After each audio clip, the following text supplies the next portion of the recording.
Well, here in the Blue Mountains, the day's first major emergency erupted at Springwood, where homes came under ember attack. Seven's Erin Edwards is in neighbouring Falconbridge. Erin, what are conditions like there now? Well, Chris, this is still very much an unfolding emergency. The wind has picked up and as you can see, the fire is still burning. Now, what firefighters are dealing with is called a hot pocket. They themselves, though, are describing it as a hole in a donut, a fierce fire surrounded by burnt-out bushland. They've described this fire as a living beast and one that simply won't die. Every few minutes, a finger of fire runs up a ridge. It came within a couple of 100 metres of houses and the very famous Norman Lindsay Gallery.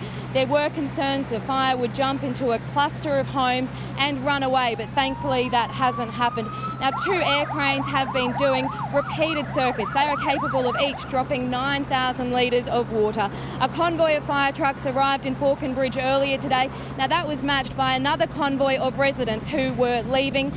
Now, most residents who have left sprinklers on their rooftops and hoses out on their lawns, anything at all they can do to help firefighters save their homes and the homes of their neighbours. All right, thanks, Erin. Erin Edwards there live from Falconbridge, where New South Wales Fire and Rescue and the RFS have been doing a tremendous job today. In the upper Blue Mountains at Bilpin, the threat came from gusty winds causing smoking embers to flare up. We're live to Damien Smith now. Damien, there were concerns a containment line may be breached. Has that happened?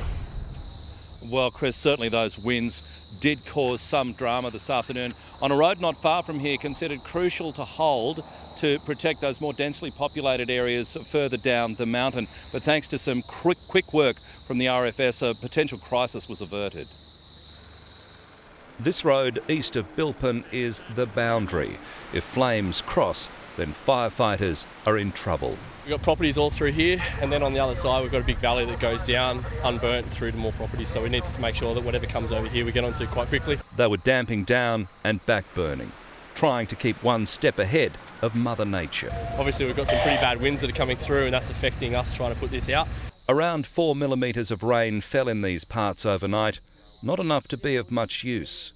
All of this area up to Mountain Lagoon Road had been blacked out, and the worry is that any of the embers whipped up by these freshening winds crosses the road, well, that way is Currajong. Nearby residents were as ready as they could be. We've got plenty of water in our tank, we've got hoses everywhere, we've got water everywhere, we've got a small dam, we've got a firefighting pump in. I also own a truck, we've got a 4,000 litre tank with another firefighting pump on that. Karen Parker was prepared to walk away. We're not staying. If we get told to get out, we're just going to have to go. It's too late for her to move her horses. The horses are just going to have to look after themselves. Others remained confident. In all those times, Bilpin prides itself in that in our area, we've never lost a house and never lost a life from a bushfire. For John Galbraith, impending danger or not, life has to go on. Well, when the cherries are ready to pick, they're ready to pick. Damien Smith, 7 News.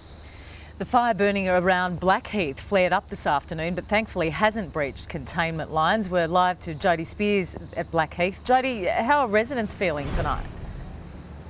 Cautiously optimistic, I would say, Chris, although it is a little bit disconcerting here at the moment. There's been this thick blanket of smoke over the valley behind me, and it started really moving its way towards us over the past 20 minutes or so, and you can hear some of those water bombing choppers starting to go overhead here now. People here do seem to feel, though, as if the worst case scenario that had been feared by authorities has been avoided at this stage. It was eerily quiet this morning driving through the streets of Blackheath. I think a lot of people had heeded those warnings to go if they weren't comfortable, and they were concerned about today's weather. Things did get a bit hairy early this afternoon when the blaze flared up over a ridge just outside of Blackheath. Helicopters spent quite a while water bombing there, and they seemed to be able to keep that fire within containment lines, but the residents who were still at home at that stage did get quite nervous. Me and my brother, we're going to come back and just stick around as long as we possibly can and then get out if it gets to that point where we need to get out of here. So how will you know when that point is? When I start seeing smoke blowing over the road. Okay.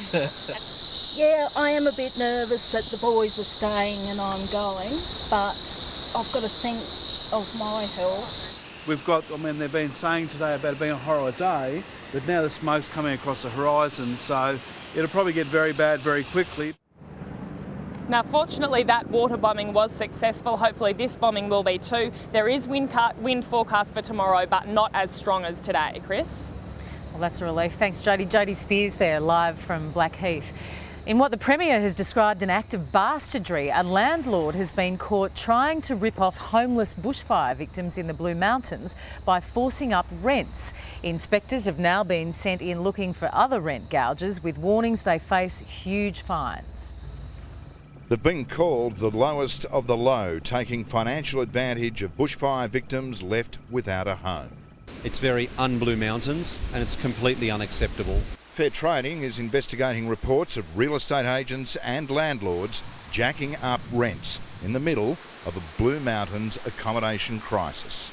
This sort of bastardry, trying to price gouge off the back of a natural disaster, is unacceptable. As if life for the owners of this house at Yellow Rock has not been devastating enough, less than a week into their search for a new temporary home, they've been disgusted along with many others to learn they are the victims of a heartless exploitation. It's disgusting. It's like looting. Offenders face heavy penalties. Up to $1.1 million and for individuals $220,000. But Fair Trading also has the power to name and shame. And from heartlessness to thoughtlessness, police are warning those caught flicking cigarette butts out of car windows will face fines of up to $5,500. Adam Walters, 7 News.